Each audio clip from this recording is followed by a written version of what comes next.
Fettuccine Alfredo. Who doesn't love going to Olive Garden and eating very real and very authentic pasta? Me. I've never been to Olive Garden. Anyways, today we're going to be testing out Joshua Weissman's Fettuccine Alfredo video, specifically the Fettuccine Al Burro recipe, to see if a wannabe chef like me can recreate it. These are the exact ingredients I will be using today.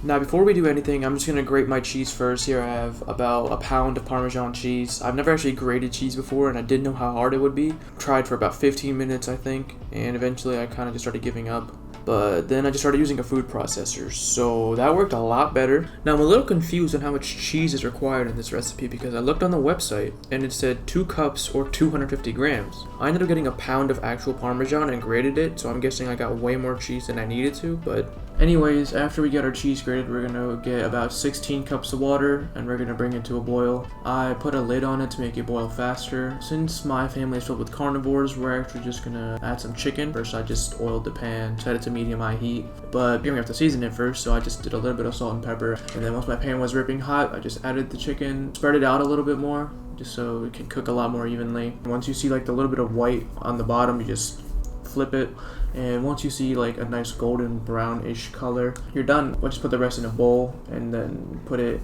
in my microwave so it would stay warm. Once our water's boiling, we can now begin seasoning it really generously with salt, and I'm talking a lot of salt.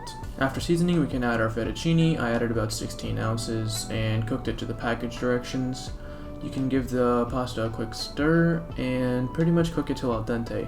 While our fettuccine boils, we can add half a cup or 1 stick of butter to a small bowl. I'll add some pepper to season it. After about 11 minutes, I tasted the pasta to see if it was ready. Here you can see the inside, it has the little white bit and the outside doesn't, which means it's ready.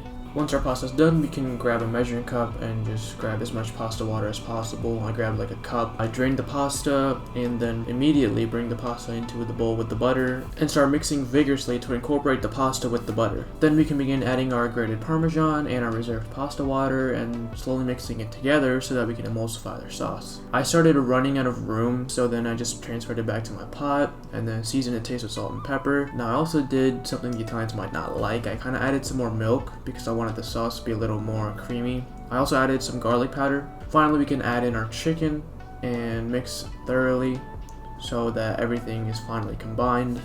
Now we can finally begin plating, and honestly I think it came out pretty well. It looks pretty nice, and here is a side-by-side comparison between mine and Josh's. Now before the taste test, just listen to this.